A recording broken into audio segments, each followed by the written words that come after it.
జై శ్రీకృష్ణం వందే జగద్గురుం. తామస యజ్ఞము గురించి చెప్పుచున్నారు. భగవద్గీత మకరందము 17వ అధ్యాయము శ్రద్ధాత్రయ విభాగ యోగము 13వ శ్లోకము. విధిహీనమసృష్టాన్నం అస్త్రహీనమదక్షిణం శ్రద్ధావిరహితం యజ్ఞం తామసం పరిచక్షతే. విద్యుక్తము కానిదియు, అన్నదానము లేనిదియు, మంత్రరహితమైనదియు, దక్షిణ లేనిదియు, శ్రద్ధ బొత్తిగా లేనిదియు నగు యజ్ఞము తామస యజ్ఞమని చెప్పబడును.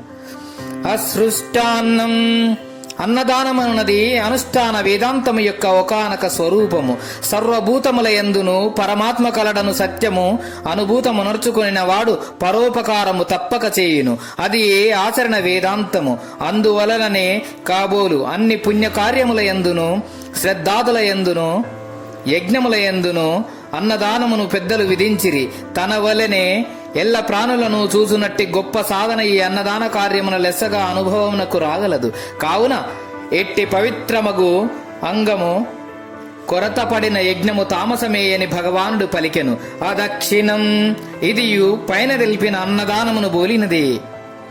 తన సొత్తులో కొంత భాగమును రుతిక్కులకును, బీదలకు, దరిద్ర నారాయణులకు దక్షిణగా నొసంగవలెను. ఇది త్యాగమునకు చిహ్నము. కావున ఎట్టి త్యాగభాగము లేని యజ్ఞము తామసమైనదని గీతాచార్యుడు పేర్కొనెను. శ్రద్ధావిరహితం ఏ కార్యమైనను శ్రద్ధతో, భక్తితో, పరిపూర్ణ విశ్వాసముతో చేయబడినప్పుడే ఉత్తమ ఫలములను సంగగలదు. శ్రద్ధ లేకుండా చేయబడు కార్యము చేయని దానితో సమానమే అని ఈ అధ్యాయముననే మున్ముందు భగవానుడు చెప్పబోవును. అశ్రద్ధయాహుతం అసిదుచ్యతే.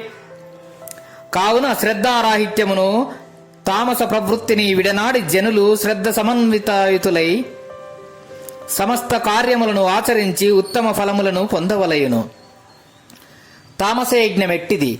శాస్త్రోక్తము కానిది, అన్నదానము లేనిది, మంత్రరహితమైనది, లేక మంత్రలోపములు గలది, దక్షిణలు లేనిది, శ్రద్ధతో చేయబడినది తామస యజ్ఞమనబడును.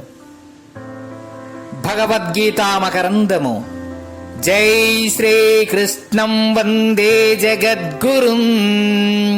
గీతాచార్యులు.